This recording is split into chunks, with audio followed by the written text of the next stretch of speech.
7 life lessons that I learned from the past 10 years of building a couple multi-million-dollar businesses, building my dream life, and getting engaged to my dream girl. Let's talk about it. So lesson number 1 is starting a business is just not optional. I entered the workforce in 2008, immediately following the Great Recession, and I directly saw the impact, including that on my immediate family, of this major economic meltdown. Because of this, I swore to never let anything like that happen to me. In my eyes, having one single stream of income, no matter how secure that stream of income is a massive risk. From a risk management perspective, I believe that everyone should have a side hustle. Look at all the layoffs that are always occurring. People with steady jobs, doing well, come in one day to find out that 100% of their income is completely wiped out and they've been laid off or fired. And this is completely regardless of how well they personally have been performing. Seems like a pretty crazy way to go through life to me. On top of the financial risks of not having actual control over your own personal income, having a business enables you to have control over your own destiny as well. I can't imagine going through life working for a company and alongside people that have more control over my future than I do. The company's performance itself is mostly out of the individual's control, as are the merits of a promotion, gain in income, and pretty much anything else. Most corporations have checks and balances that also limit you from climbing the ladder too quickly. You are literally limited by the corporate structure of achieving your full potential. I'm obviously deeply passionate about this topic, so if you're interested in how you can start, grow, and scale your own business, check out my program, the SMMA Blueprint, in the description down below. And while you're there, make sure to subscribe to my newsletter as well. Lesson number 2 is to listen more than you speak. 10 years ago, I was a shy introvert that didn't like public speaking and definitely would not have had a YouTube channel. Just let that sink in for a minute. I used to think of every engagement with another person as a type of performance, and oftentimes I never knew what to say. I guess this is because growing up in society, they really reward the kids that are the loudest. Kids that answer the most questions in class get the most attention and the most points. As you grow up though, and as you mature, you actually realize that this is quite opposite of how the actual world works. Over the past 10 years, I've built a couple 7-figure businesses, and I've really done that on the back of relationships that I've been able to build and cultivate with other people. And that really came with first learning to shut up and listen to what they had to say. You'll close more deals in business as an entrepreneur or as a salesperson if you listen more than you speak. People will often tell you all of their motivators, they'll tell you their buying triggers, they'll tell you everything that you need to close them as a client just by asking the right questions. And you can't ask those questions if you're talking the whole time. You'll also learn more in life. You can't learn if you're always talking. I've met so many incredibly successful people that are so much more successful than me, and I never would have gotten that out of them, and I never would have been able to build that relationship with them if I didn't ask them questions and I wasn't curious about who they actually were. People just like people more that don't talk all the time. Think about when you go on a date with a girl. Do you think it's cool to just talk the entire time? Or do you have more success on those dates when you ask them questions, get them to open up about themselves and start building that relationship? This is really how I ended up getting engaged to my dream girl. She's the most attractive girl I've ever taken on a date in my entire life. And on that date, I really just asked her a ton of questions about herself, got to know her, built a genuine relationship, and we've been together ever since. Lesson number 3 is material things really don't matter, and the wealthiest and most successful people oftentimes don't care about material things. Material things really just do not lead to happiness, and as you start to be more successful, you'll realize that they just end up being clutter, and there's a massive diminishing returns around material objects. The joy that you receive when you initially get a material object tends to fade over time. This is due to something called hedonic adaptation. This means that we just adapt to new changes or new things, and we get used to a new baseline of happiness. Unfortunately, material things are really a big part of that, and over time they just end up being a bunch of clutter. If you look at the wealthiest people in the world, you see that their real wealth is actually what they have that's immaterial. It's the time that they have. It's the experiences that they're able to collect and the things that they're actually able to go and do versus the car that they have sitting in their garage. So many studies have been done on the human psyche that have identified the fact that experiences are so much more rewarding for humans than achieving or buying material things. Lesson number 4 is simple is better in all circumstances, whether that's your life, your business, your relationships, or really anything else. Living a simple life or simplicity reduces stress significantly. I really can't undersell the importance of simplicity when it comes to your personal life over time. When you look at the most successful people in the world, oftentimes once they hit that measure of success, they start looking for ways to simplify their life, and I personally feel this quite a bit. As my business has grown and it became more and more successful, I started accumulating more material things, more investments. I had a house to take care of. I had all these placed bets that I thought were going to bring me more and more happiness, but really what ended up happening was things ended up getting more and more complex. And I've spent the last couple years actually looking for ways to just generally simplify the things that I have going on in my life. If you look at my investment strategy, it's super simple. If you look at my home, it's a very streamlined, simple, but very beautiful, but easy to maintain home that isn't a burden on me, but something that actually brings me joy that I can enjoy joy. The same is true when it comes to business, right? As my agency has grown,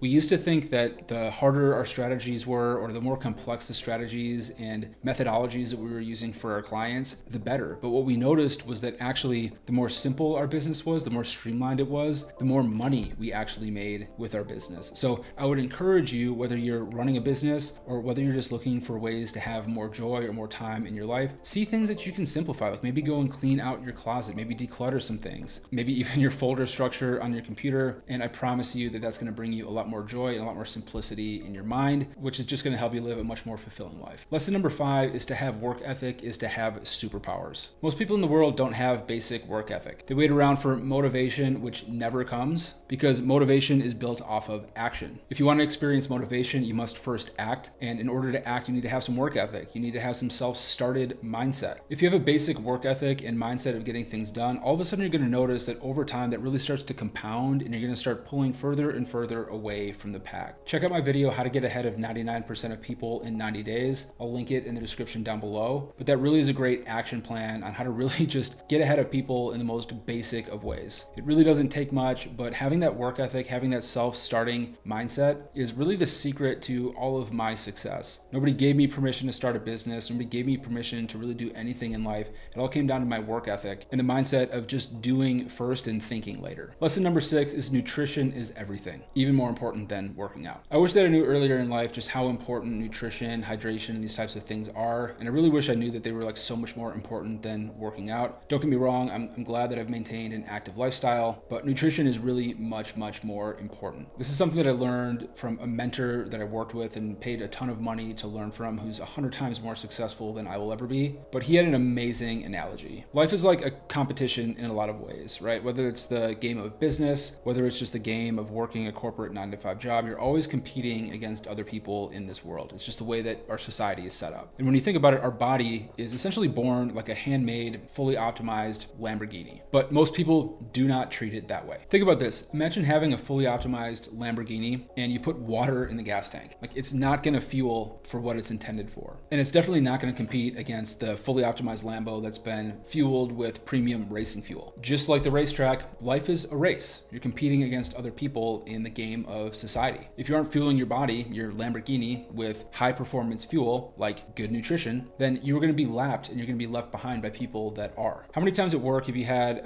lunch with maybe a great big greasy burger and some French fries, or maybe you went out to the hibachi grill or something for lunch? I know I'm definitely guilty of that earlier in my career before I realized like how it actually affects me. What did you do afterward? Did you come back and just crush it for the next 3 hours, or did you feel like you needed a desk nap? Were you kind of falling asleep, sitting up in your chair, hoping your manager didn't walk past? I 100% have been there, and I absolutely was not at my best, and you probably weren't either. You were probably fighting to stay awake. Instead, if you were to go out to lunch and have a salad and come back, you probably would have super high energy. Those foods would be fueling you. You'd probably have one of the most productive afternoons that you ever had. And this is why I try to set up my day so that I'm fueling myself throughout the day, so that I can have that peak performance from the second that I start my day to the moment that I end my day. Lesson 7 is that society's path is likely the wrong path for you to take if you have any apprehension about that path at all. Growing up, I was one of those kids who just like could not get with it when it came to playing by the rules or sticking to society's path. It was like oil and water for me. But what I've realized over time is that that was really my soul saving me from a life of mediocrity. Society pushes a one-size-fits-all path. This is because it's just easier to maintain society's structure this way. If you think about it, the school system, it's meant to get kids that go to college. College is intended to get people into careers. Careers are designed to keep people with a steady income so that they can contribute to the machine that is society, and the ball keeps spinning. For most people, this works just fine. Their definition of happiness is very simple, and I don't judge them for that by any means whatsoever. Earn a wage, make your bills, have a little bit of extra income to take maybe a trip every year, and to go to happy hour a couple times a week. However, if that's not your ideal life, then that really comes with a cost, and that cost is regret. Endless questions, especially as you get later and later in life, as to what could have been. If you're watching this video, you probably want more out of life. And the questions that you have in the back of your mind, wondering if you have what it takes to start a business or to do something different, are not going to go away. They're only going to get louder and louder and louder until it's too late. Part of the reason why you clicked on this video and why you're still watching to this point is because of this. You want something more. You probably crave self-actualization and finding out what you're actually fully capable of, not just with your financial success, but with your personal and relationship success as well. You want to live a full life. I can tell you firsthand that if I was still working working a 9-to-5 job, I wouldn't have tapped into 1/1000th of what I've been able to achieve or what I was actually capable of. This is a big part of why I'm so grateful that I started my social media marketing agency 8 years ago, because as soon as I started down that path and I started to actually actualize what I was really capable of, it started becoming more and more apparent just how insane that path that I'd previously been on really was. If you're looking for a way to start a business and maybe start down that path for yourself, check out the links that I've got in the description down below, mainly the SMMA Blueprint. It's a course on how to start, grow, and scale your own social media marketing agency, which is what I do for work.